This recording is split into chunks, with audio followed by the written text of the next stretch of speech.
Valeu, Maico. Tava ficando. Então, moçada, vamos agora, a partir de agora, né, a apresentação dos grupos sobre o trabalho temático que fizemos, né, e vamos começar sobre o grupo que vai falar sobre injúria racial. Quem que é o grupo? A Cindy?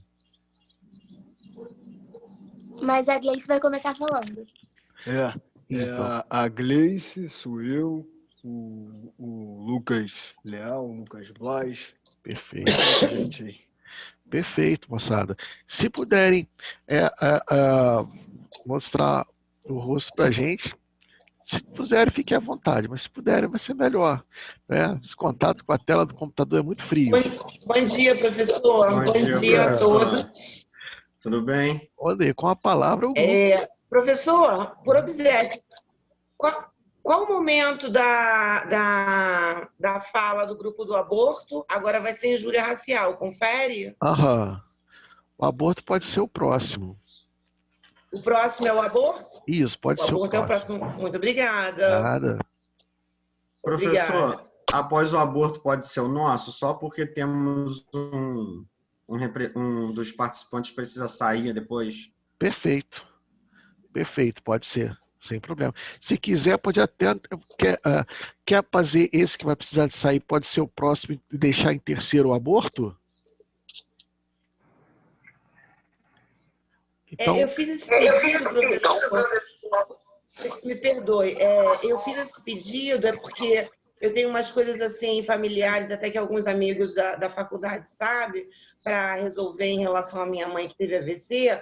Então, assim, é muito corrido para mim. Se não houver problema, mas se houver, eu consigo alguém aqui para olhar ela para mim. Quer iniciar, então, com o aborto? A gente pode grupo iniciar. É que sabe. Vocês é que sabem. Então vamos, gente, vamos resolver, tá, professor? Acho que está pronto já. Vamos começar, então, com a galera do aborto. O que ela falou, eu acho até razoável. Vamos liberar a colega, né? Então, com a palavra, o grupo do aborto, depois injúria racial. Tá bom? Tá, João. Obrigado, viu, professor? Nada. Gente, muito obrigada. Um bom dia à turma. A gente vai tentar trazer alguns elementos em relação à prática legal do aborto, mas, infelizmente, ou felizmente, a gente não pretende esgotar o assunto, porque é um assunto que ainda carece de muito debate e, sobretudo, um debate político.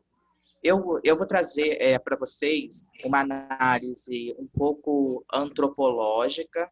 A questão é de quanto a Igreja Católica interfere e ela silencia, né, por conta da sua moral cristã, esse debate, e o quanto que isso incide nas decisões e no nosso modo de pensar. Então, a minha parte, o meu momento, eu vou tentar trazer a questão da Igreja Católica, do debate e como que está dentro das sociedades democráticas como um todo. E o quanto, entendeu, essa visão religiosa em oposição ao Estado laico, isso incide nas tomadas de decisões e nas políticas públicas garantidoras dos direitos. Após a minha fala, a colega Mariana, ela vai trazer uma visão mais para a saúde pública. E, por fim, a Carla, ela vai trazer um embasamento técnico-jurídico, as previsões legais e como está o cenário atualmente, tá bom? E a gente, logicamente, vai tentar fazer isso de uma forma rápida e breve. E o colega Bismarck, ele compõe o grupo, ele está a trabalho agora. Se os colegas aí puderem avisá-lo, Carla e Mariana, eu não tenho como informar agora, que a gente, entendeu, já começou. Tá, vamos lá. A Igreja Católica e o aborto no Brasil. Uma questão a moral e que antecede a política. É uma questão moral e pré-política. Sociedades democráticas pressupõe a convivência com situações que nem sempre contemplam as convicções religiosas. No caso do Brasil, o debate é fortemente constrangido pela influência da Igreja Católica, que tem na criminalização do aborto o carro-chefe de sua cruzada moral. Há muito tempo, a legislação brasileira permite a interrupção da gravidez apenas no caso em que ela tenha sido fruto de estupro ou ponha em risco a vida da gestante. É algo que já se encontra no Código Penal desde 1940. Cerca de 1 milhão de abortamentos clandestinos, porém, são realizados no país, frequentemente em condições precárias e com muitas complicações, levando a mais de 200 mil internações hospitalares por ano. Ademais, permanece controversa e objetivamente indefinida a questão de quando começa a vida. A tradição jurídica brasileira, por exemplo, não corrobora com a tese de que ela tenha início com a fertilização do óvulo, ou seja, na concepção. É uma corrente, né, gente? É uma corrente que visa a concepção e a outra corrente que visa o nascimento. Não fosse assim, as mulheres que tenham perdido embrião se tornaria, pelas regras da sucessão, herdeiras de quem as fecundou. Então, pensemos nessa corrente da concepção. Ora, então, se assim fosse, as mulheres, elas se tornariam, por regras da sucessão, herdeiras de quem as fecundou, né? Fecundou ali o óvulo, né? Em seu útero. Além disso, os direitos do ser vivo prevalecem sobre os do nascituro, pois a lei... Giliard, seu áudio está ligado, tá? Pois a lei... Espera que eu até me perdi aqui. Vamos lá. Além disso, os direitos do ser vivo prevalecem sobre os dos nascituros, pois a lei autoriza, no Código Penal, no artigo 128, que o feto seja sacrificado, se necessário, para salvar a gestante.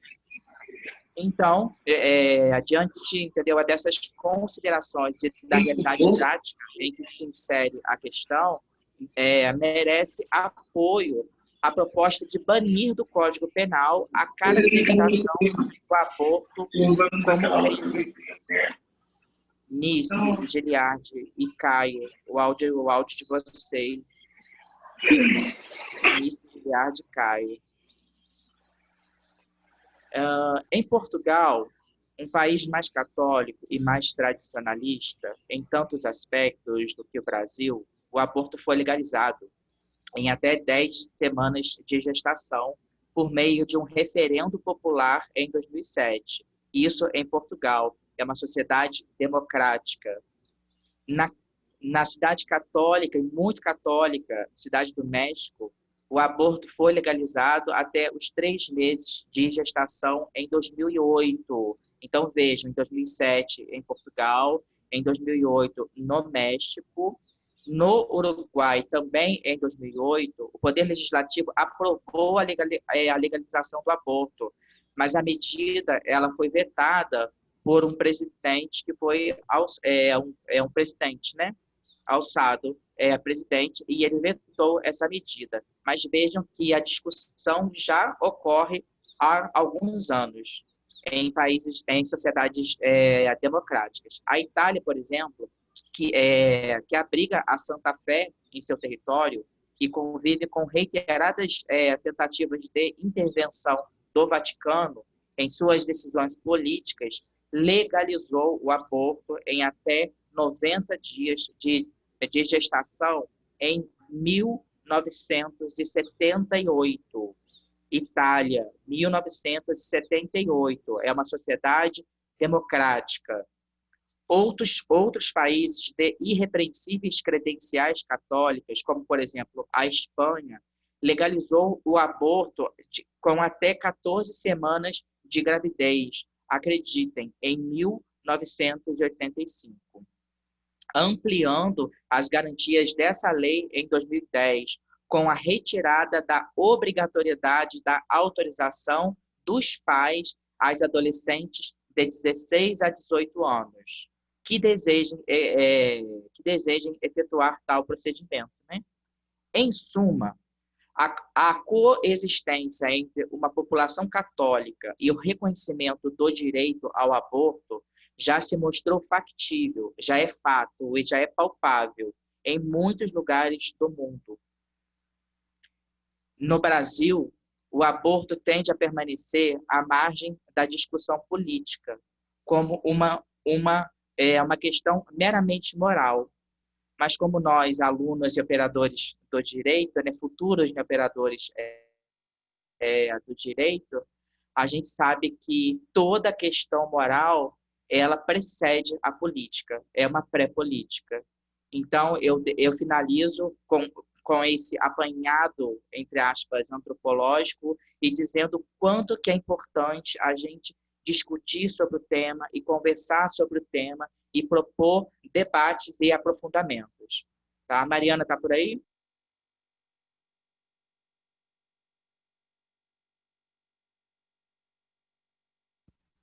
Ô Mari, caso a Carla não... Ai, Jesus, Carla, caso a Mari ela não entre, se você puder entrar aí Então, com a sua fala. eu já estou entrando. É que eu estou tentando organizar. Eu só estava tentando organizar para as crianças não entrarem também na questão do trabalho, viu? Bom dia. Meu nome é Mariana Martinez. Eu sou conselheira de saúde, sou dentista. 15 anos eu trabalho no serviço público. Então, eu fiquei com a parte da saúde pública. Ninguém se sente confortável, feliz de fazer um aborto. Eu não acho que seja questão de ser contra ou de ser a favor. A questão não é essa. A questão que a gente tem que ver a necessidade, ver a questão da mulher, que o aborto já acontece. Infelizmente, na saúde pública, os métodos são falhos. Infelizmente, a gente tem muito preconceito na questão de usar camisinha. A gente tem, assim, várias situações, várias dificuldades para que a gente tenha o direito de ter os métodos contraceptivos. Então, eu quero passar sobre a questão da Política Nacional da Atenção Integral à Saúde da Mulher e o Covid. Gente, o Covid veio para atrapalhar a vida de todo mundo. É fato. As repercussões causadas pelo vírus, em escala global, não vai impactar apenas as questões biomédicas, epidemiológicas, políticas, econômicas. A gente tem um desemprego crescente, a gente tem briga do STF, tem várias situações, mas esse isolamento social, ele aumentou a questão da violência sexual, não apenas na mulher. Quando a gente fala em violência doméstica, não é apenas contra a mulher, mas também contra idosos, deficientes e crianças. O aumento foi de 40% nos casos de violência sexual. É uma realidade. Mas, em contrapartida, a gente soube que houve uma redução de registros de estupro e estupro de vulneráveis no mesmo período, no período que a gente vive hoje, no isolamento. Por quê? Porque não conseguem denunciar. Porque várias unidades elas estão fechadas. Porque a prioridade hoje é o atendimento ao Covid. Então, as vítimas não conseguem chegar para denunciar o crime. Muitas vítimas também, elas têm são crianças, né? O atendimento normalmente é crianças até 11 anos, a maioria dos atendimentos. O que acontece? Elas não entendem, essa é uma percepção tardia da gravidez. Com isso, as escolas estão fechadas. E as escolas, elas veem a situação. E muitas vezes são as escolas que denunciam os casos de abuso sexual das crianças. Então, a gente tem a questão de hospital de referência. Eu procurei saber no estado do Rio, mas eu não tive informação. Parece que a maioria dos hospitais de referência para a saúde reprodutiva da mulher estão fechados. Os hospitais que fazem o aborto legal. O hospital de referência no Brasil, no caso de violência sexual, é o Hospital Pérola Baiton. E eles lançaram uma estimativa que 45% dos atendimentos de violência sexual são vítimas até 11 anos e em gestação avançada. E a gente tem que reforçar que assim, a questão de acesso das mulheres em situação de vulnerabilidade nos programas de planejamento sexual e reprodutivo é muito falho. A gente não tem ginecologista em todas as unidades. Eu estou dizendo a nível nacional. Não estou dizendo Vassouras, Volta Redonda, Miguel Pereira. A gente não tem ginecologista. A gente não tem, muitas vezes, medicação. Muitas vezes a camisinha está escondida e as mulheres têm medo. As mulheres ou os homens, adolescentes, eles têm dificuldade desse acesso. Então, não é uma situação muito fácil. Assim, existem os métodos contraceptivos? Existem, mas nem todo mundo tem acesso a eles. Não há acesso igualitário aos métodos. E o que me preocupa muito é que, na própria lei, o acesso é deficiente. Por exemplo, na questão do planejamento sexual reprodutivo, a gente tem a Lei 9.263, que é a Lei de Planejamento Familiar. Essa lei é muito preocupante. Por quê? Porque o direito à esterilização cirúrgica só pode ser feito, está dentro da lei, dentro dos artigos. O direito à esterilização cirúrgica só pode ser feito com consentimento expresso de ambos os cônjuges. Isso é uma violação clara da liberdade individual da concepção, sendo a liberdade um princípio constitucional e um direito. E ainda na questão da esterilização, eles exigem que homens e mulheres com capacidade civil plena e maiores de 25 anos de idade, com pelo menos 2 filhos vivos. Então, assim, claramente é uma falha, porque muitas mães têm filho com 16, 17 anos, dentro da cultura delas, dentro da forma que elas foram criadas. E elas não têm acesso à esterilização. E até pessoas que nem querem ter filhos, né? A gente vê isso uma clara, e além disso, a gente tem que observar um prazo mínimo de 60 dias entre a manifestação da vontade. A manifestação da vontade seria a mulher falar para o seu ginecologista: eu quero fazer a ligadura, ou o homem. Até o ato cirúrgico, né, a própria ligadura, tem que esperar 60 dias. E ainda tem um aconselhamento multidisciplinar. Esse aconselhamento, a equipe faz de tudo para que você não faça. Elas falam todos os riscos e falam assim: olha, você quer mesmo? Você quer fazer? Porque se você fizer, você não vai poder mais ter filho. Você quer mesmo fazer? Essas atitudes, essa legislação é uma violação do princípio da liberdade. O Estado está impondo às pessoas a procriação. E a falta de acessos a meios contraceptivos vai ferir a dignidade da pessoa humana. Gente, também não é razoável dentro dessa lei. Dentro da Lei 9.263, não é razoável que a manifestação da vontade seja por documento escrito e firmado, o que dificulta muito a esterilização em pessoas de baixa escolaridade. A gente também ofende a dignidade humana e a razoabilidade ao vedar a esterilização cirúrgica no parto e no aborto. Ou seja, a mulher tem que esperar depois do parto e do aborto para poder fazer a esterilização. Vai abrir a mulher novamente, vai fazer uma anestesia peridural, que a anestesia é dolorida. A mulher vai querer? Não vai. É muito complicado. Então, essa questão, essa vedação da própria lei da esterilização cirúrgica no parto e no aborto, ela vai infringir o princípio da isonomia, porque o homem não passa por isso. E, assim, muito preocupante, a gente está numa pandemia, então muitos serviços estão sendo retirados para que a gente tenha material, a gente se foque na questão da Covid.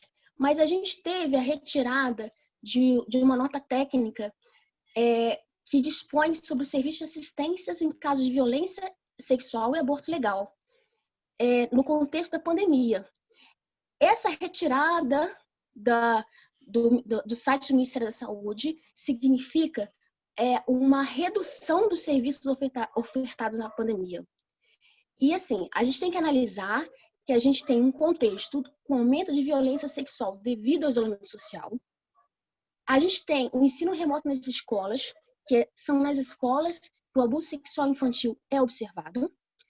A gente tem um acesso restrito a serviços de ginecologia e obstetrícia. A gente tem unidades fechadas, já não tem médico, a gente tem... E a retirada desse protocolo de assistência, a gente pode ter um aumento na estatística de abortos inseguros, o que torna grave problema de saúde pública. E, assim, eu fiz algumas pesquisas sobre a questão do aborto inseguro. A gente tem uma certa estatística de abortos inseguros, porque muitas vezes o não abortamento completo do feto, as mulheres vão nos hospitais para fazer curetagem. Então, através do número de curetagem, a gente sabe mais ou menos a quantidade de aborto inseguro, aborto feito em casa. A gente também tem uma pesquisa que foi tese de mestrado de uma faculdade em Fortaleza, mas pode procurar na internet, pode procurar na Tielo, tá bem completo, que fala sobre o aborto inseguro e a síndrome de Moebius. A síndrome de Moebius, eu cheguei a ver, eu ia botar algumas fotos, mas a gente não conseguiu colocar as fotos, mas se vocês quiserem, eu passo pelo Zap depois. Essa síndrome de Moebius é uma síndrome que é caracterizada pela paralisia do nervo e tem alterações ortopédicas graves, né? E, além dessas alterações, a gente tem atrofia da língua, a gente tem anomalias musculares, a gente tem várias situações. Essa síndrome ela tem uma face característica. A criança fica inexpressiva, porque os nervos faciais não funcionam. E ela não consegue demonstrar qualquer sentimento porque pela face, porque a boca fica aberta e os olhos não se fecham. As consequências dessa síndrome são gravíssimas. Tem consequências ortopédicas, de pés tortos, redução de comprimento de membros, falta de membros, como no caso da talidomida, entendeu? E, assim, essa criança, ela tem severas dificuldades no primeiro ano de vida, porque é uma criança que não consegue se alimentar. E, muitas vezes, ela vai ao óbito, por causa desse comprometimento alimentar. E a gente tem estudos que ligam essa síndrome, que não é genética, não é autoimune, é uma síndrome que está ligada ao medicamento Cytotec, que é o medicamento mais usado para o aborto. A fórmula desse medicamento é o misoprostol. Ele vai afetar a irrigação sanguínea do feto, gerando isquemia, necrose e calcificação. Essa medicação é mais utilizada para o aborto inseguro. E essa medicação ela é tão usada que a Anvisa, por conta do uso indiscriminado, ela foi proibida pela portaria 344 de 98. Pela vigilância, ela é restrita ao âmbito hospitalar, sob supervisão da vigilância sanitária. Só que, assim, essa restrição não diz muito, porque o que acontece? As pessoas conseguem essa medicação muito fácil.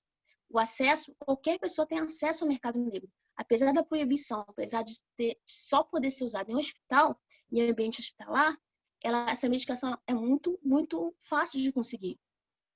O que acontece com isso? Acontece mais casos dessa síndrome e outras malformações, que eu até não coloquei no trabalho, que são várias. Essa medicação, que é a fórmula do Cytotec, ela é usada como protocolo mesmo, como medicação de obstetrícia. Só que, assim, em ambiente hospitalar, ela já é usada para indução de aborto legal, esvaziamento uterino, amolecimento vertical, indução de trabalho de parto. Só que, assim, lembrando que, assim, em ambiente hospitalar, a gente tem médico, a gente tem todo o equipamento para cuidar da gestante, no caso de um aborto.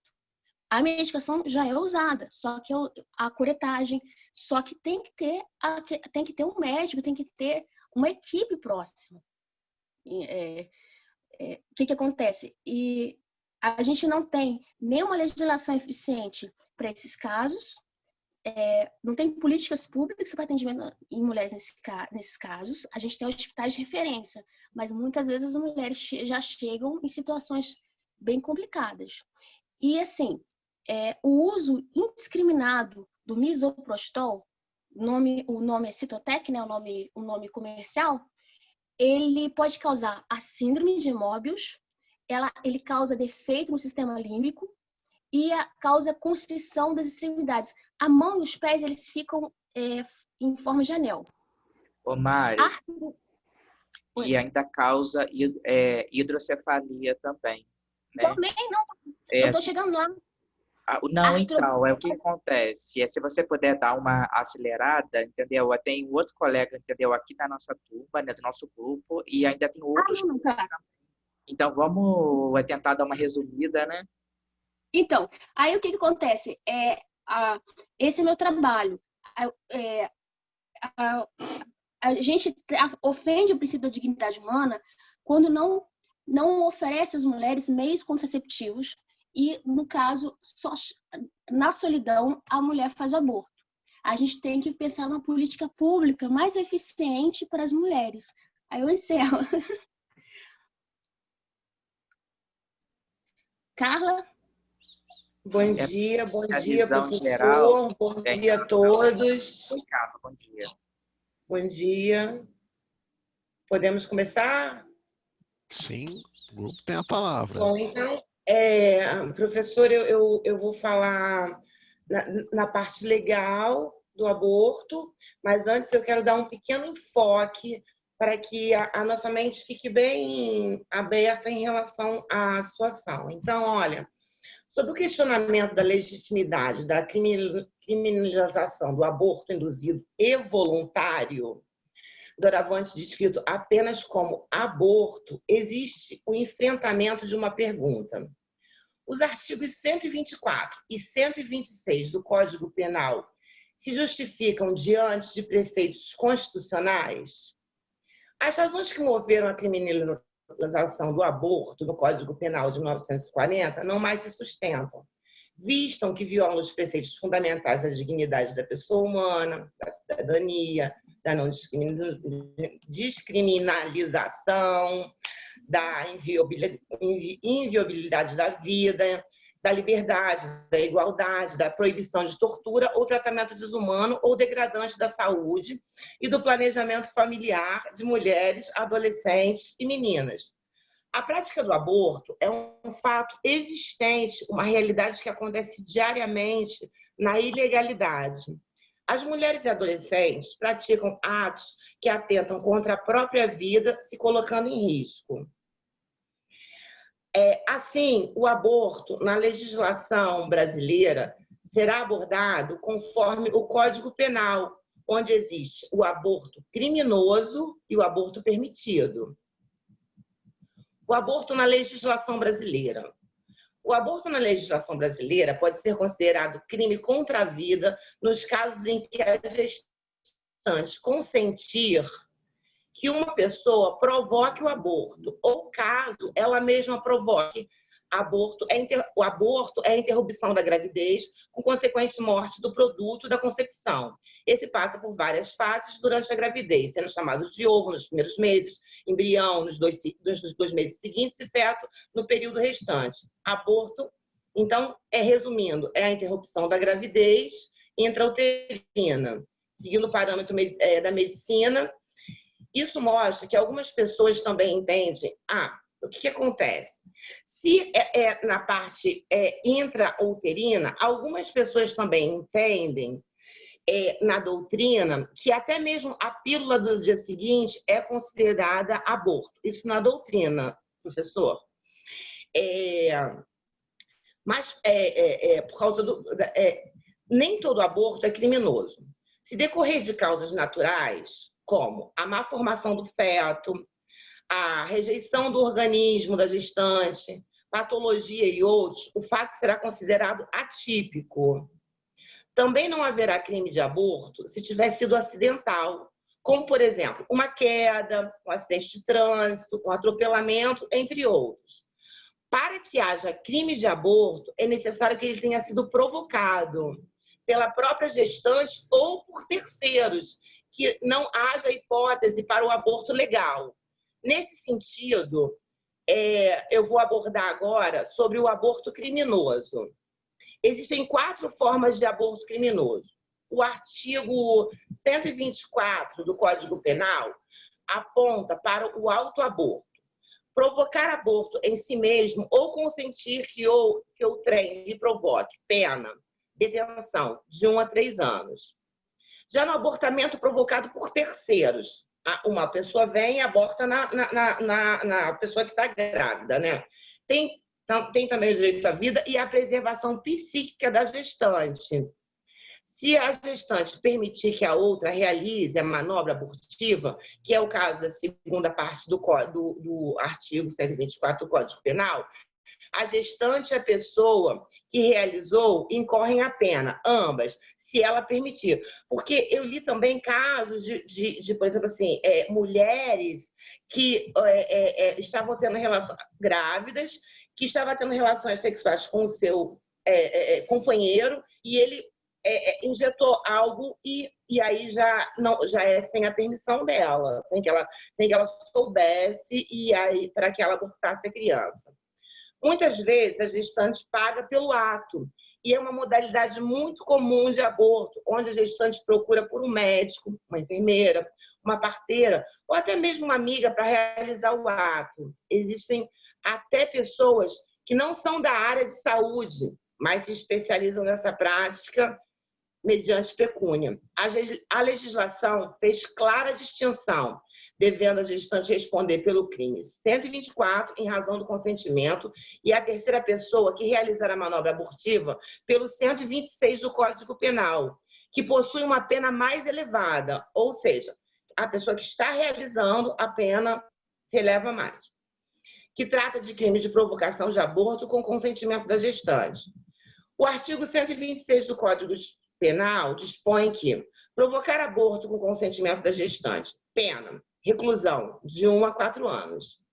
Parágrafo único. Aplica-se a pena do artigo anterior se a gestante não é maior de 14 anos ou é alienada ou débil mental, ou se o consentimento é obtido mediante fraude, grave ameaça ou violência de forma qualificada. Todos que concorrem com o resultado criminoso devem responder pelo mesmo crime. Nessa situação, o resultado é um só, ou seja, a morte do feto.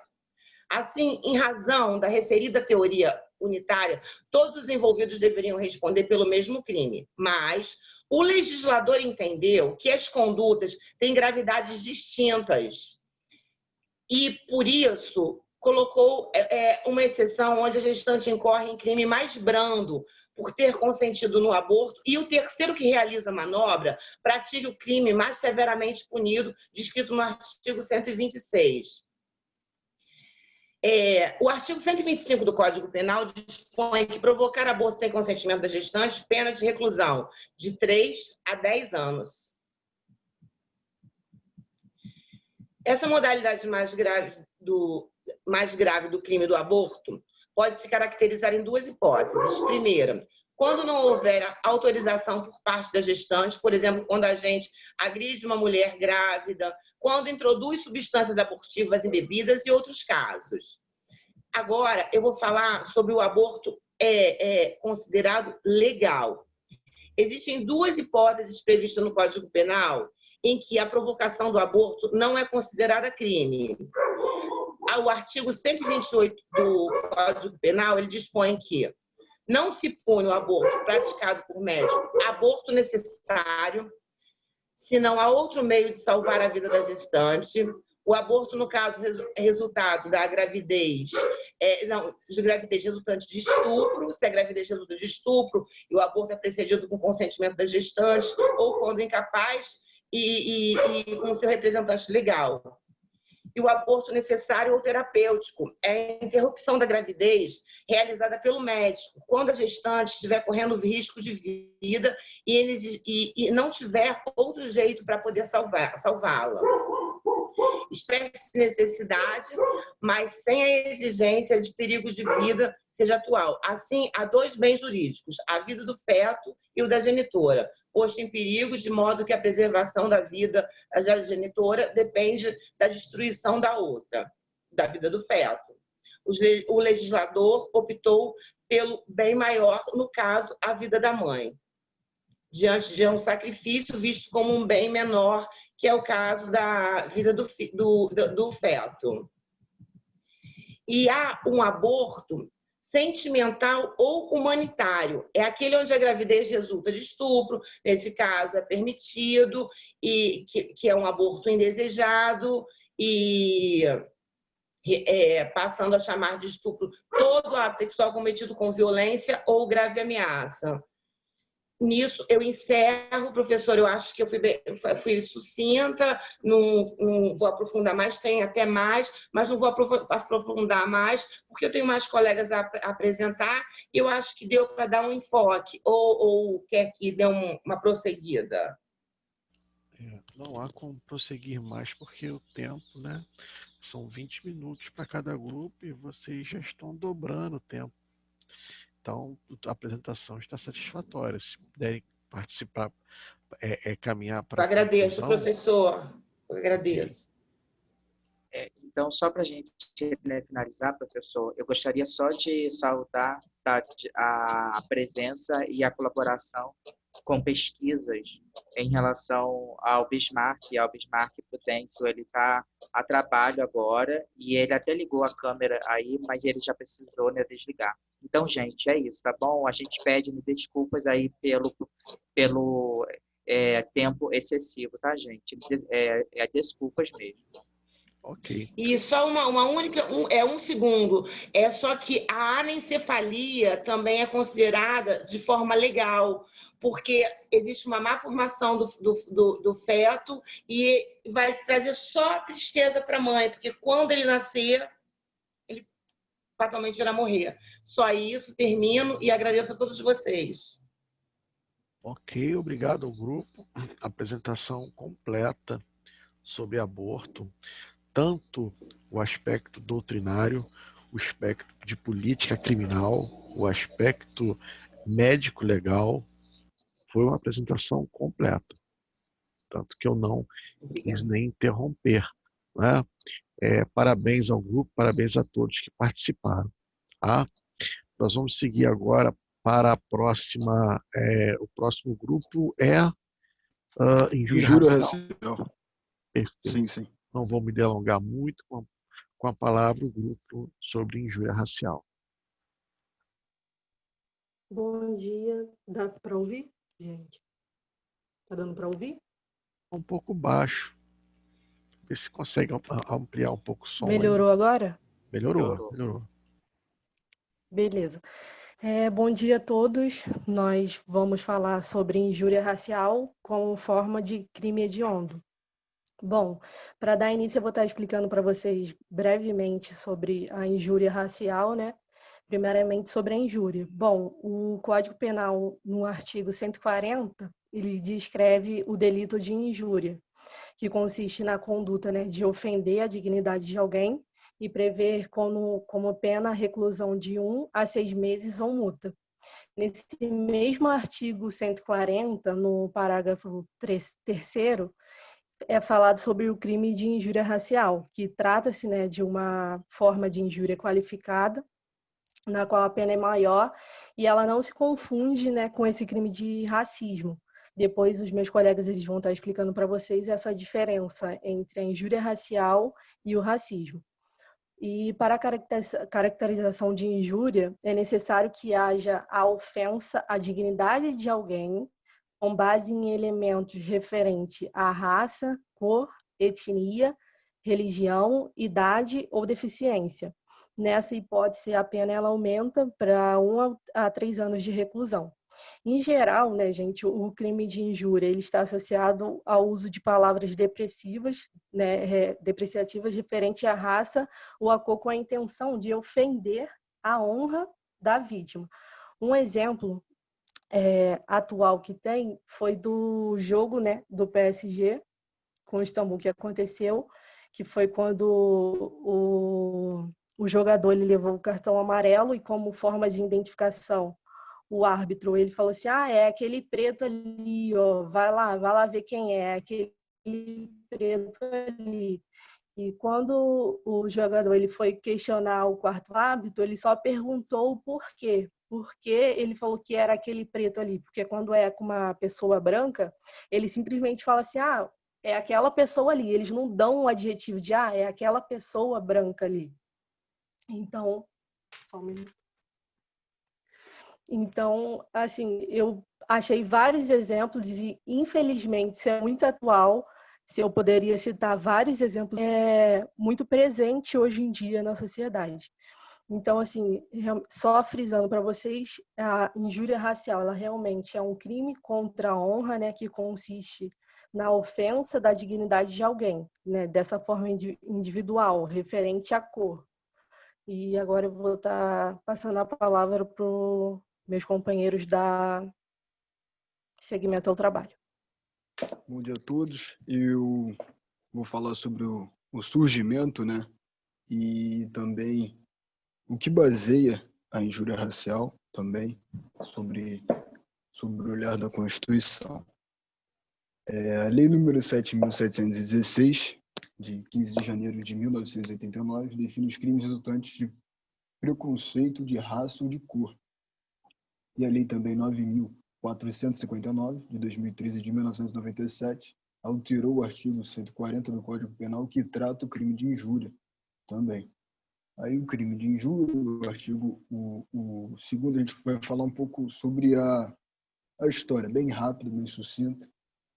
O artigo 2º da Lei 9.459, de 13 de maio de 1997, ela acrescentou um tipo qualificado ao delito de injúria, impondo penas de reclusão de 1 a 3 anos, como já foi dito, e multa, se cometida mediante utilização de elementos referentes à raça ou religião ou origem. Essa alteração legislativa foi motivada pelo fato de que os réus acusados da prática de crimes descritos, preconceito de raça ou de cor, né, geralmente alegavam ter praticado somente injúria de menor gravidade, sendo beneficiado por essa desclassificação. Por isso, o legislador resolveu criar uma forma típica, qualificada, envolvendo valores concernentes à raça, à cor, sendo assim agravando a pena da injúria, sendo injúria racial sendo agravada. A injúria racial e o racismo também estão na Constituição. O artigo 3º diz o seguinte, inciso 4º, promover o bem de todos, sem preconceitos de origem, raça, sexo, cor, idade ou qualquer outra forma de discriminação. O artigo 4º também da Constituição Federal rege, né, as relações internacionais pelos princípios, e um desses princípios é o inciso 8º, que repudia ao terrorismo e ao racismo, fazendo uma analogia. O artigo 5º também, o inciso 42, a prática do racismo constitui crime inafiançável e imprescritível, sujeito à pena de reclusão nos termos da lei. Aí temos a definição de racismo, que o próximo integrante aí vai falar sobre injúria racial versus racismo. Depois eu volto. Oi, gente, bom dia. Agora eu vou falar, então, sobre a diferença da injúria racial e do racismo, porque até hoje muita gente confunde esses dois crimes. A injúria racial, como já foi dito anteriormente, ela está disposta no artigo 140, parágrafo 3º do Código Penal. E nela, o agente ele atribui qualidades negativas a alguém específico, valendo-se de condições de raça, de etnia, cor, origem, etc. Então, aqui, na injúria racial, ele não segrega ou incentiva a segregação daquele ato. Já no crime de racismo, o qual está previsto na Lei 7.716 de 1989, é uma conduta discriminatória dirigida a um determinado grupo ou coletividade. Por exemplo, você não vai entrar no meu restaurante porque você é preto. Isso é racismo. Quando há essa segregação ou o incentivo dessa segregação é racismo. Aqui no racismo,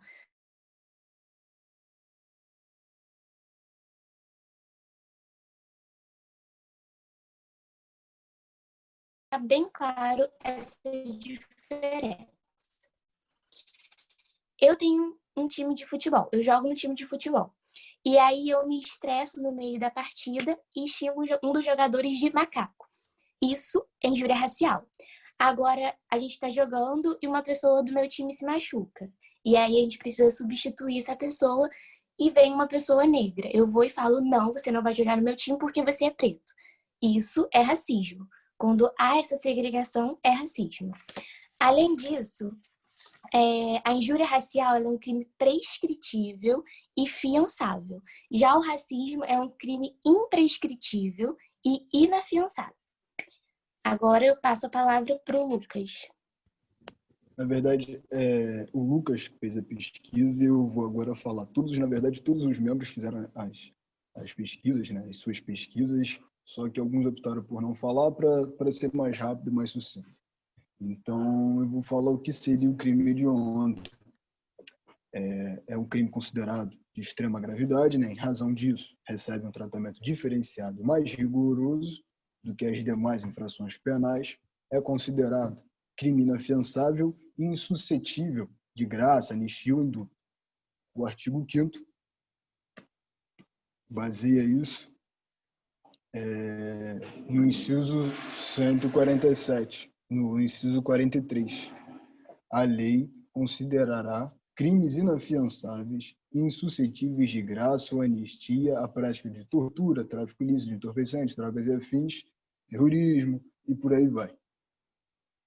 A lei também 8.072, o artigo 1, considera todos os crimes hediondos, ou vários crimes tipificados, e eles são tidos como hediondos, consumados ou tentados, e tem vários. Homicídio qualificado, que a lista é bastante grossa, então eu vou pular, bastante extensa, então eu vou pular.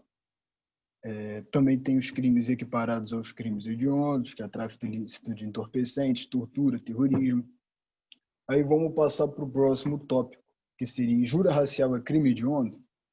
Bom, com base nos crimes descritos pela essa lei anterior, que eu até pulei de falar, tipificar todos os crimes ali contidos, de falar todos os crimes ali contidos, vemos, resumidamente, né, que a injúria racial não é um crime hediondo. Podemos fazer até uma analogia ao crime foi uma pesquisa que eu fiz, pois não seria crime hediondo, né? Não estaria nessa lei 8.072, mas seria uma derivação, pode-se dizer que assim seria uma derivação,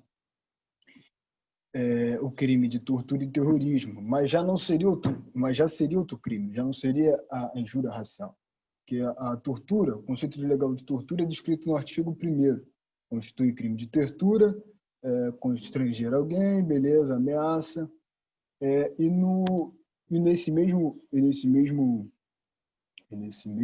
parágrafo diz que crime de tortura também em razão de discriminação racial ou religiosa.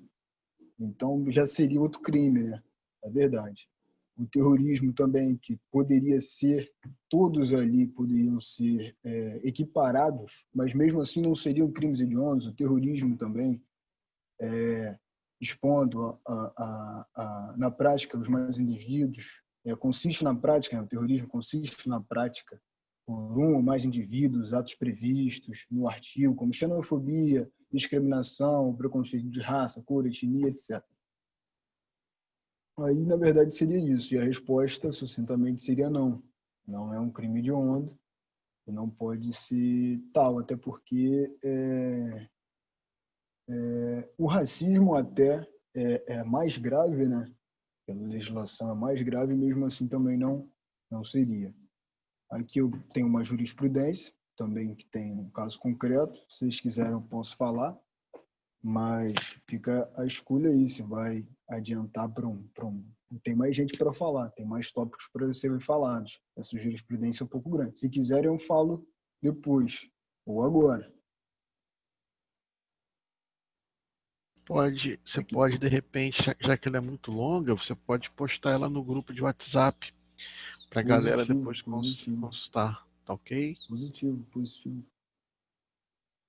Postarei. Então, o próximo integrante aí vai fazer a sua apresentação.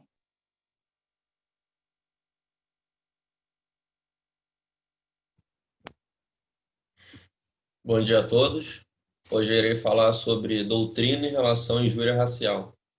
A doutrina entende que configura-se injúria racial quando o ofensor tem o objetivo de rebaixar, levar o ofendido à condição de pessoa inferior. Assim, percebe-se que, independentemente de estarmos diante de um crime de racismo ou de injúria racial, as manifestações que possuem natureza racista, preconceituosa e discriminatória ofendem sua honra, a diversidade, a intimidade e a imagem, além de tentar rebaixar a pessoa à condição inferior. Como já mencionado, o crime de injúria racial ou injúria preconceituosa tem previsão legal no artigo 140 e também ele se dá quando é praticado contra uma pessoa de condição idosa ou portadora de deficiência, porque o autor, de fato, não atinge ele atinge somente uma pessoa determinada. E esse artigo visa proteger a honra e a subjetividade da pessoa. Agora irei finalizar comentando um pouco sobre o direito da personalidade. Os direitos da personalidade são dotados de características especiais, na medida em que são destinados à proteção eficaz da pessoa humana, em todos seus atributos, de forma de proteger e assegurar a dignidade como valor fundamental.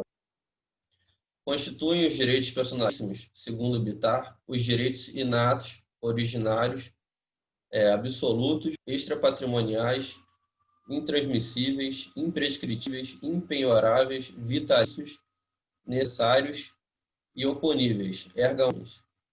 O artigo 32 do Código Civil dispõe de modo expresso que se aplicam a todos aqueles dotados de personalidade a proteção a seus direitos de personalidade. O direito à honra é um dos mais significativos direitos da personalidade. Acompanha o indivíduo desde o nascimento até depois de sua morte. Afinal, a ofensa à honra dos mortos pode atingir seus familiares. Sendo assim, a honra é dividida pela doutrina em dois aspectos: o objetivo e o subjetivo. O primeiro representa a reputação da pessoa, ou seja, o bom nome, a fama, desfruto na sociedade. O segundo refere-se ao sentimento atual da estima ou inconsciência da própria dignidade. A prática de reparar os danos sofridos com a violência à honra, a maioria das vezes feita através de ação indenizatória, cujo determinado valor enxerga compensar ou minimizar os efeitos de ofensa.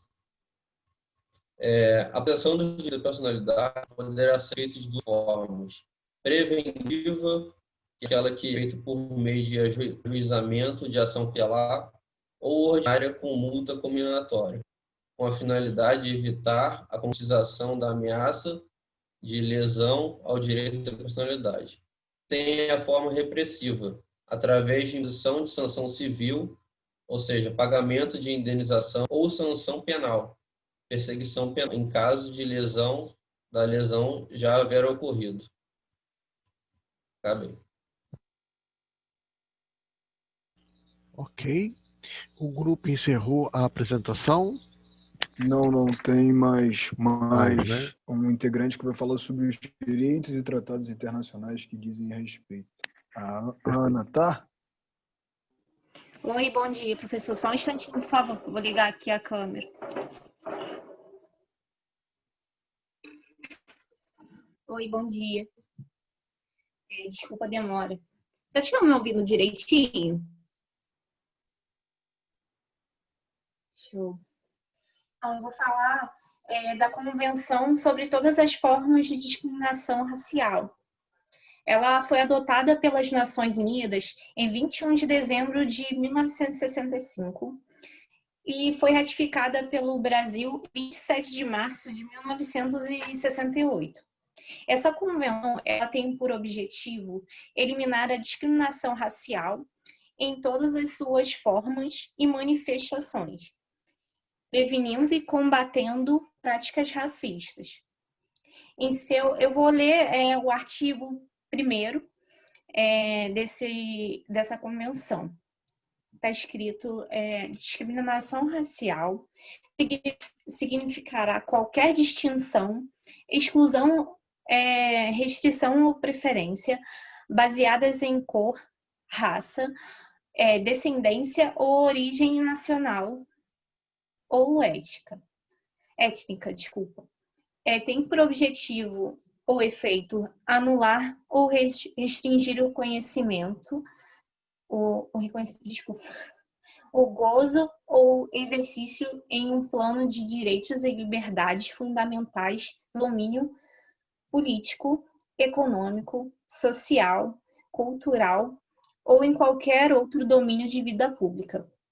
E os Estados partes da Convenção deverão assegurar a todas as pessoas em que estiverem sob a sua jurisdição proteção e recursos eficazes perante os tribunais nacionais, assim como o direito à indenização justa e adequada por qualquer ato discriminatório. Professor, eu falei bem sucintamente para não demorar, porque tem outros grupos aí para poder apresentar, tá bem? Ok. Esse, na verdade, era o objetivo, se ficou meio corrido, peço até desculpa, nervosinho, mas professor, não tá até suando.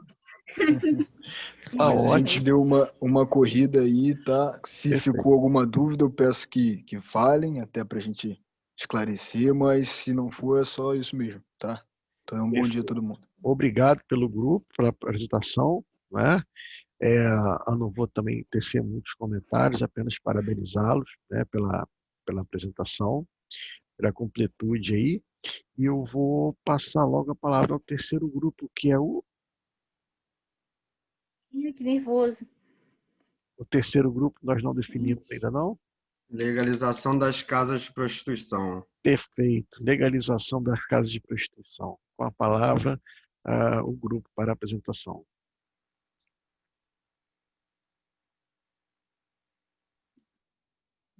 Bom dia, gente. Eu vou começar o trabalho aqui. Bom dia a todos. Começamos nesse momento uma explanação sobre um tema bastante polêmico, que é a PL Gabriela Leite. Essa PL, que é de autoria de Jean Willis, vem propor alterações no Código Penal.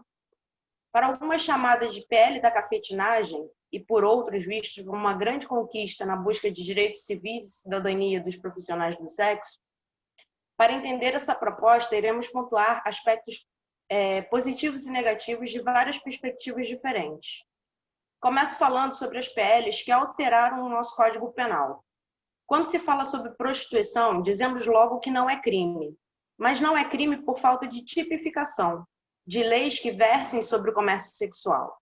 Desde o Brasil colonial, sempre houve a prática da prostituição, tolerada pelo Estado, que nunca definiu bem os critérios para repressão.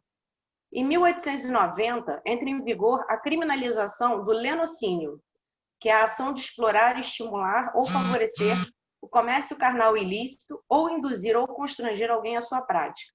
E mesmo assim, pode-se dizer que a outra mudança significativa só veio de fato acontecer nos anos 80, mais de 100 anos depois. 1980, década onde explodiram movimentos identitários, surgem os movimentos feministas, LGBT, contra o racismo, todo mundo querendo se identificar e se afirmar. E dentro desse movimento surge o primeiro Encontro Nacional das Prostitutas, coordenado pela ex-prostituta Gabriela Leite, que vinha propondo ações conjuntas de reivindicação de direitos civis. Com essa visualização, torna-se necessário um novo enfoque social e estatal e novos projetos de lei são apresentados. Em destaque, a PL que virou o Decreto-Lei 12.015, de 2009, de autoria de Fernando Gabeira, que transforma o texto legislativo acrescentando exploração sexual e dando novo sentido hermenêutico, corrigindo distorções decorrentes de tabus e preconceitos do começo do século passado, punindo a casa de prostituição somente quando e se, dentro dela, ocorrer exploração sexual. Evidenciam uma aceitação da profissão, assim como o reconhecimento como atividade autônoma em 2008 no Código Brasileiro de Ocupações. Agora é o Júnior. Deixa eu falar aqui. Agora eu vou continuar. Não, eu vou complementar aqui da Ruana sobre o projeto de lei, os prós e os contras dessa lei do João Willis, que esse projeto está parado na Câmara, né, por falta de comissão. E tem, com relação ao prós dessa lei nos tempos de hoje, né, com relação à Covid-19, ela ainda está tentando, eles estão tentando formar comissão, né? Seria questão de saúde pública, né, que seria um trabalho mais formal, um ambiente mais limpo, com direitos e garantias, né, para esse serviço, né, das profissionais do sexo sem ser exploradas. Porém, tem outra corrente, como a Ruana já disse, que acredita que essa lei não seja interessante porque seria uma forma de escravidão moderna, né? Seria aceitável a mulher objeto, né, na modernidade. Existe uma preocupação também com essa legalização da cafetinagem, né, dando mais respaldo para que se possa continuar fazendo as mesmas coisas e com uma falsa sensação de segurança para os profissionais do sexo, né? Que, no caso, tem uma corrente que acredita que esse benefício dessas profissionais seria duvidoso, que a violência ia continuar, tudo ia continuar, só que de uma forma velada, né? Com respaldo da lei, né? No pano de fundo com respaldo da lei. Inclusive, essa questão da legalização das casas de prostituição na Holanda foi um fiasco. Lá deu muito errado, muita violência, a cafetinagem mais violenta ainda para tentar conter as profissionais do sexo, né? Enfim, eu particularmente sou contra essa lei também, porque eu acho que é banalização mesmo da mulher, assim, meu ponto de vista, né? Mas, não sei, tem colegas e tem pessoas também que são a favor e eu não tenho nada contra as pessoas que são a favor.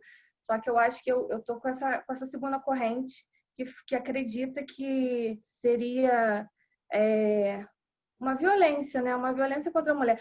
Eu sei que existem outras formas de ganhar dinheiro, mas se ela quer vender o corpo, que faça com os seus próprios recursos. Acho que ela entrar para uma casa de prostituição não seria garantia de nada para essa mulher.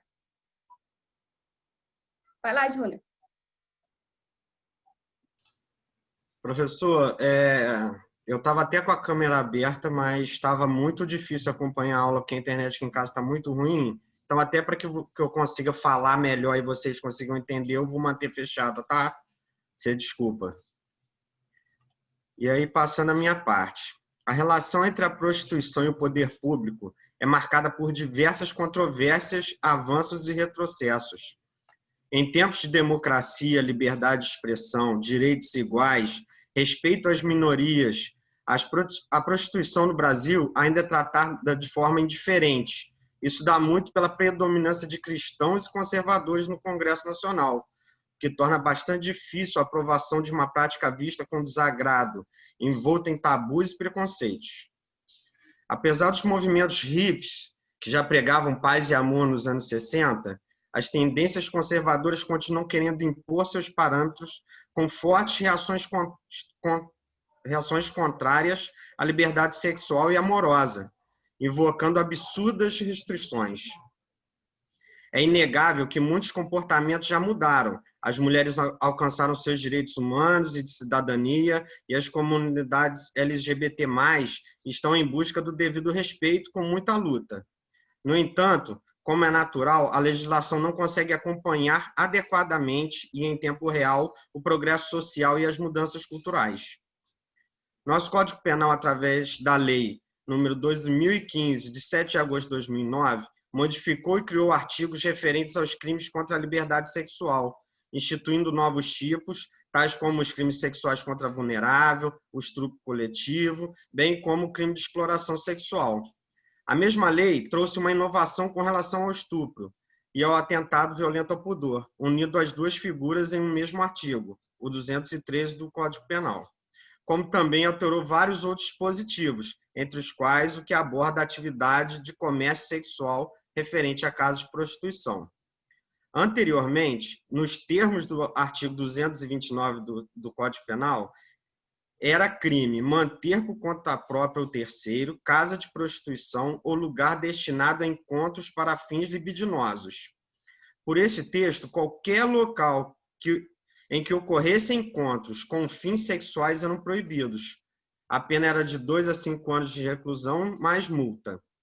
Vale dizer que nossa lei nunca puniu a prostituição ou o seu cliente, mas criou regras que dificultavam a atividade. No entanto, a lei referida corrigiu distorções decorrentes dos tabus e preconceitos do começo do século passado, haja visto que o nosso Código Penal é de 1940, punindo a casa de prostituição somente quando e se dentro dela ocorrer exploração sexual, como descreve o artigo 229 atualmente. Manter por conta própria ou de terceiro estabelecimento em que ocorra exploração sexual, haja ou não intuito de lucro ou mediação direta do proprietário ou gerente. A nova redação constitui importante alteração ao estabelecer que o crime só se configura quando ocorrer exploração sexual no local. Dessa forma, existe o crime quando houver pessoas sendo exploradas, obrigadas a fazer o que não querem, pois explorar é submeter alguém à condição análoga à da de escravidão, impondo a prática de sexo contra a vontade, sob as piores condições, sem remuneração e sem liberdade de escolha. Portanto, a prostituição forçada é exploração sexual, um delito merecedor de punição severa. A prostituição voluntária, porém, não merece atenção do Código Penal, ocorra ela dentro ou fora de um estabelecimento. A profissão do sexo por opção do maior de 18 anos deve ser respeitada e regulamentada a atividade, pois com a regulamentação temos os argumentos a favor, que através disso haverá inclusão social, a diminuição da marginalização do grupo que é vítima de preconceito. Além disso, com a regulamentação vem a fiscalização do ofício. Uma vez passível de fiscalização, o Estado poderá averiguar as condições de trabalho desses profissionais e evitar casos de violências que já levaram a óbito muitas dessas pessoas. Outro ponto importante é a capacidade que o Estado receberia de conter surtos de DSTs e até maior controle sobre a transmissão do vírus HIV. É importante ainda dizer que quando o Congresso apoia e vota por essas legalizações, assume uma postura mais liberal, defende as liberdades individuais e o direito de escolha do indivíduo. Também se flexiona na questão da arrecadação financeira, visto que, historicamente, impérios como o romano se utilizavam da regulamentação e arrecadação em cima da prostituição como forma de enriquecer o Estado com grande sucesso. Reflete ainda sobre a organização urbana, saúde, violência e tráfico de drogas. Agora, passo a palavra a... não sei quem é o próximo. Júnior, eu vou dar um pequeno adendo antes do Rodrigo falar, porque a gente foi dividindo, como eu falei, em aspectos positivos e negativos.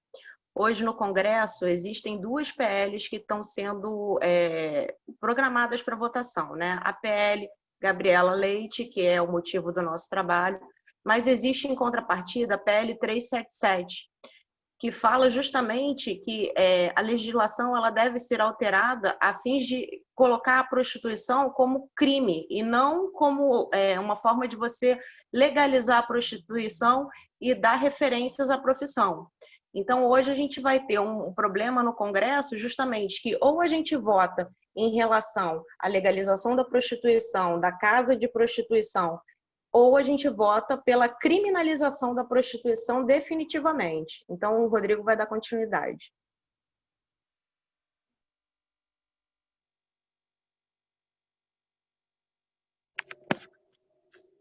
Bom dia a todos. Então, como visto, apesar de não ser ilegal, a prostituição só encontra tratamento legislativo no direito penal, através da criminalização das atividades econômicas em seu entorno. A falta de uma regulamentação na profissão resulta em inexistência de dispositivos legais nos âmbitos trabalhistas, previdenciário, civil, entre outros demais. Nesse contexto, a tutela dos direitos fundamentais das prostitutas dificilmente são apreciados no plenário do Legislativo, ou seja, no Congresso Nacional. Prova disso é que desde 1946 já foram criados 107 PLs envolvendo o tema prostituição, no qual destes 68 se encontram arquivados e 34 em tramitação, sendo somente 5 convertidos em norma jurídica. Tá? O Congresso agora tem em mãos 2 PLs totalmente opostas. Apesar da inclinação jurisprudencial, cita exemplo que em 2016 o STJ decidiu que uma prostituta poderia requerer judicialmente o pagamento dos serviços prestados após decisão contrária do TJ de Tocantins. Tá? O TJ ele justificou que a prostituição não deveria ser estimulada pelo Estado. Já o ministro Rogério Chet Cruz afirmou que em seu voto não se pode negar proteção jurídica àqueles que oferecem serviços de cunho sexual em troca de remuneração, desde que, evidentemente, essa troca de interesses não envolva incapazes, menores de 18 anos e pessoas de algum modo vulneráveis, e que o ato sexual seja decorrente de livre disposição de vontade dos participantes. Aqui, ele salientou que o Código Brasileiro de Ocupações de 2002, do Ministério do Trabalho, menciona também a categoria dos profissionais do sexo, o que evidencia o reconhecimento pelo Estado brasileiro de que a atividade relacionada ao comércio sexual do próprio corpo não é ilícita e, portanto, é passível de proteção jurídica.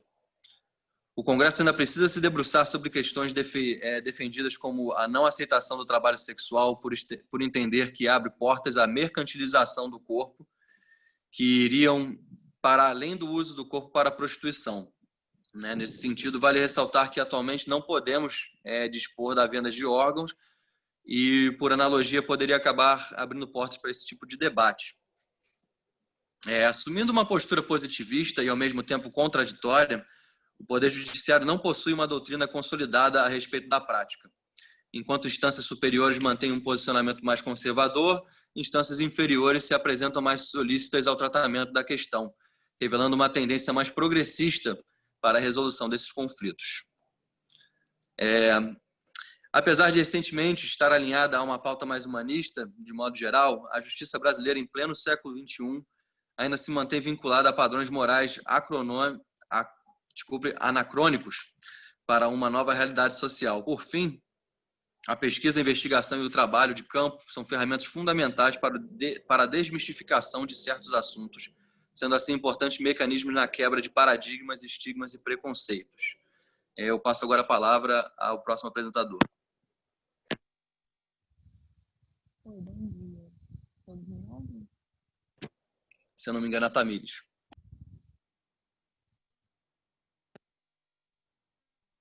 E agora me ouvem? Foi, Tamires, foi. Bom, vou tentar ponderar pós e contras, né?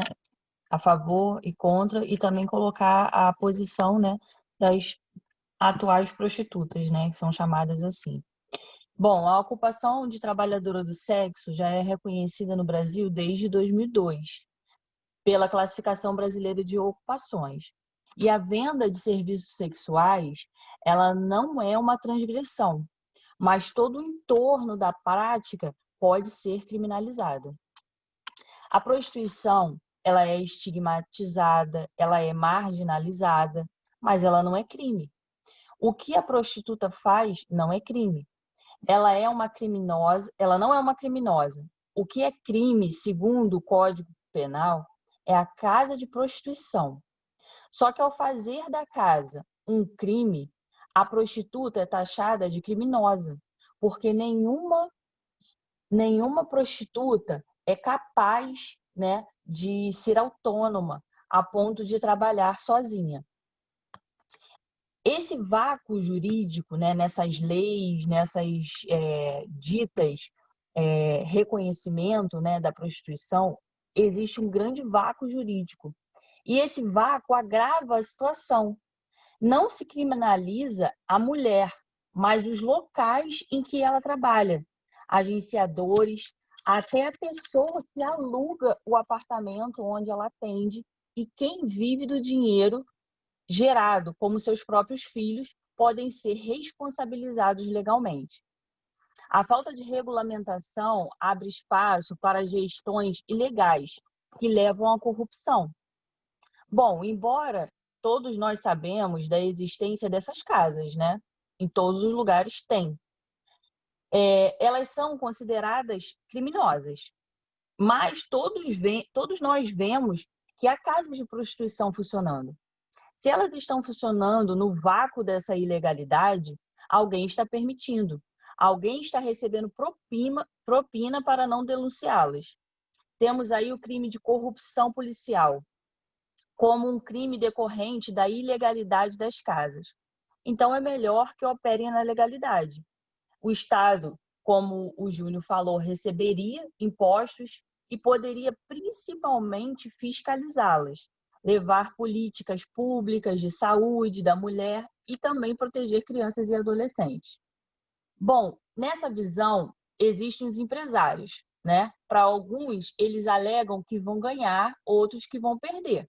Os que já exploram a atividade, essa legalização seria uma oportunidade de crescimento. Para outros, a desvalorização para seus empreendimentos, visto que a autorização comercial abriria espaço para que se abrisse casas de prostituição igual comércio.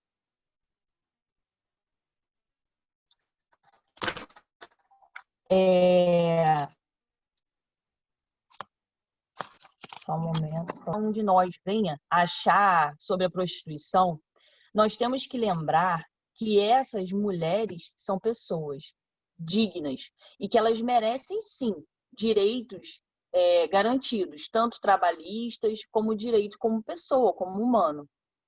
A criminalização cria abuso, como eu já falei, e explorações, que ninguém tem controle. Hoje não existe um controle. Então, existe, sim, a necessidade social de regulamentação das casas onde a profissão é exercida. Porque a profissional do sexo hoje, a grande preocupação dela é sobre a idade. Porque quando chega em 30, 35, 40 anos, elas já são ditas velhas, né, para essa profissão. Então, o grande medo, o maior medo delas é ficar velha e tendo que ainda trabalhar. Então, hoje em dia, o que mais interessa a elas é a aposentadoria com 25 anos de trabalho, porque assim garantiria que elas não viessem a sofrer durante essa velhice, né? E tendo em vista que o trabalho delas é em um ambiente insalubre. Então, elas lutam, sim, né? Parte delas lutam por essa parte da PL que diz respeito à aposentadoria com 25 anos de trabalho. E quando a gente nega essa regulamentação dessas casas, né, nós estamos negando direitos a essas pessoas, colocando elas como mercadoria, né, como pessoas que não merecem, né, não merecedoras dos direitos. Nessas casas, as mulheres ficam menos expostas. Então, a legalização seria boa da casa, porque elas ficariam menos expostas do que na rua. Portanto, menos vulneráveis a violências das quais costumam ser vítimas. Atualmente, para essas propinas para a polícia, para que não sejam fechadas, e a regulamentação também acabaria com isso. Porém, isso tudo é muito lindo no papel, é muito lindo quando se fala. Mas na vida real, ouvindo, né, socialmente as prostitutas, as profissionais do sexo, isso é uma coisa que não é real na vida delas. Bom, muitas não querem sequer falar sobre o tema, porque elas não se veem como trabalhadoras do sexo. Outras não têm sequer escolaridade suficiente para entender que elas têm direitos já reconhecidos mesmo que a profissão não venha aparecer na carteira de trabalho, como diz a PL, que a PL quer que apareça, né, como ela é prostituta, né, profissional do sexo. Mesmo que isso não venha, ela trabalhando como autônoma, ela já tem direito, mas muitas delas não têm conhecimento nenhum sobre os direitos que ela já tem. Elas, na sua maioria, elas chegam com a intenção de sair amanhã, mas vão ficando, porque o sistema é perverso.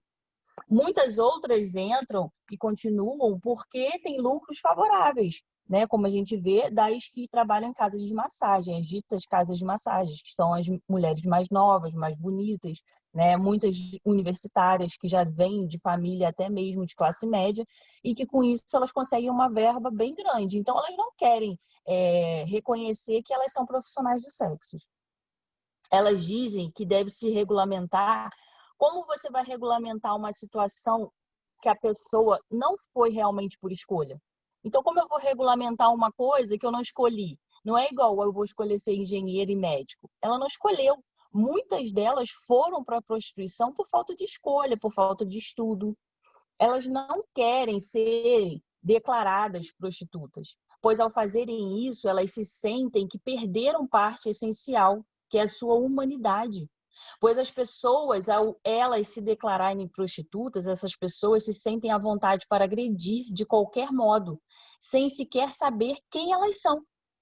Existe um outro lado por trás dessa regulamentação. Igual foi a regulamentação das empregadas domésticas. Foi muito legal, teve uma parte positiva. Mas, por outro lado, muitas domésticas perderam seu emprego e tiveram que começar a trabalhar sem vínculo algum. Então, existe outro lado da moeda. O outro lado seria essa exposição sistemática, essa desumanização e esse excesso de violência. Acho que o foco não deve ser o combate às prostitutas. O foco é combater o que leva a elas, né, a esses trabalhos precários. E, no entanto, trabalho precário não é só a prostituição, existem outros também. A sociedade precisa mudar primeiro a forma como pensam, pois prostituição não é só a venda de corpo. Quantas vezes você pode prostituir seu pensamento, prostituir a sua liberdade quando você cede a seu patrão, quando você tem que se calar para seu patrão? Isso também é uma prostituição, pois você vende o seu silêncio. Você está sendo paga para ficar quietinha. Então, na minha opinião, eu defendo, em parte, a legalização das casas, né? Porque ajudaria na melhoria da vida dessas pessoas. Pois, legalizando essas casas, o que é legal? Não é você ficar à mercê de um cafetão, não. É que, legalizando, elas vão ter o direito de alugar espaços, né? E permitindo que esse trabalho sexual possa vir a ser realizado em qualquer tipo de espaço. E não ficando segregado apenas a becos ou quartos pulguentos. E finalizando, né, a sociedade que estigmatiza e marginaliza a prostituta é a mesma sociedade que recorre a ela. E eu passo para o próximo.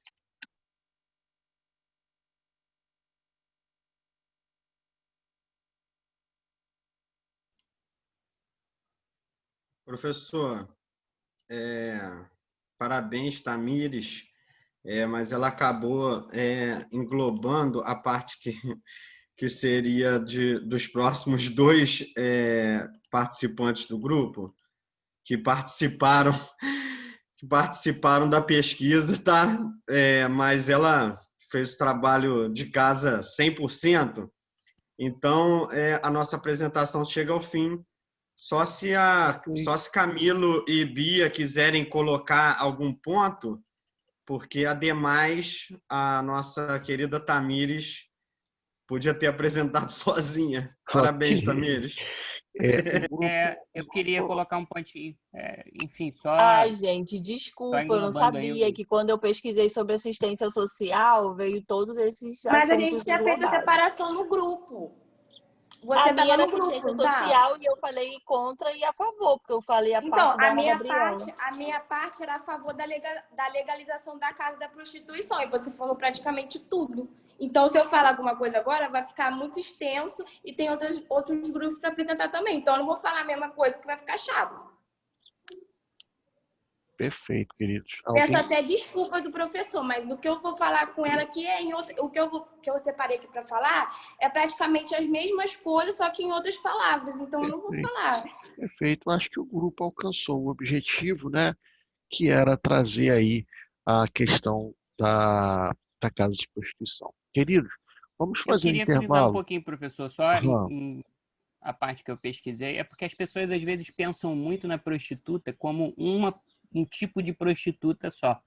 Uhum. E aí, entrando nesse gancho da Tamires, existem vários tipos de prostitutas. Existem aquelas que querem estar ali, existem as famosas putas de luxo aí, as pessoas que estão ali e que têm o seu próprio apartamento. Então, é só para a gente não ter essa visão de que prostituta é sempre a mulher que está numa esquina, coitada, e quer fazer algo errado, ou que seja vítima da sociedade, enfim. E o lance das prostitutas que às vezes são contra, são pessoas às vezes que são arrimo de família, ou estão ali para arrumar um dinheiro para fazer a faculdade, e aí elas acabam sendo contra o projeto de lei, porque ninguém quer na carteira dela assinada, vou trabalhar no banco, levo teu currículo, aí meu currículo está lá, prostituta. Perfeito. Era só para frisar mais ou menos essa parte, para a gente ter uma visão de que existem vários tipos de prostituição, e vários tipos de pessoas que se prostituem. Perfeito. Queridos, vamos fazer um intervalo de 10 minutinhos para a gente começar o Cybercrimes? Vamos tomar um cafezinho, uma água, tá bom? Então, 10 minutinhos de intervalo e a gente já está de volta, tá? Até daqui a pouco. Com licença. Tchau, tchau. Música, professor! Queridos, quero parabenizar todos os trabalhos até agora apresentados, né? A gente sabe que às vezes a gente exagera um pouquinho na hora de falar, é porque a gente estuda tanto, prepara tanto, né? E aí é normal, né? A gente extrapolar um pouquinho. Michael, pode falar.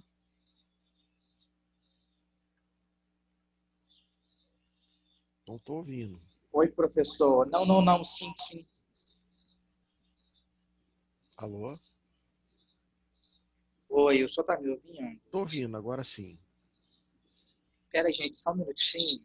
Estou tentando tirar aqui.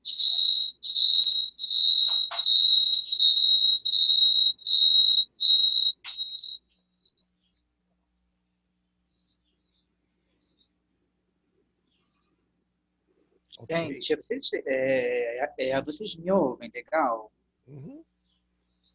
Eu estou te ouvindo, o áudio do professor que às vezes eu não ouço um pouquinho. Tá, obrigado. Viu, gente? Eu queria só pedir desculpas, porque a minha ligação, os meus áudios, alguma coisa, e alguns colegas, eles me avisaram que estava vazando aí para a sala. Eu queria só pedir desculpas pelo constrangimento e o incômodo, tá? A vocês, tá? Era só isso, viu? Desculpa aí. Sem problemas, Maicon. Obrigado. Tá tudo tranquilo. Bom, lá, o próximo grupo é de cybercrimes. Então, isso mesmo, professor. Com a palavra. palavra. O senhor pode compartilhar, por gentileza, o slide que foi enviado para o senhor? Você mandou para o meu WhatsApp ou para o meu e-mail? O representante encaminhou para o senhor. Por WhatsApp, né? Peraí, então que eu já vou providenciar isso aqui. Peraí.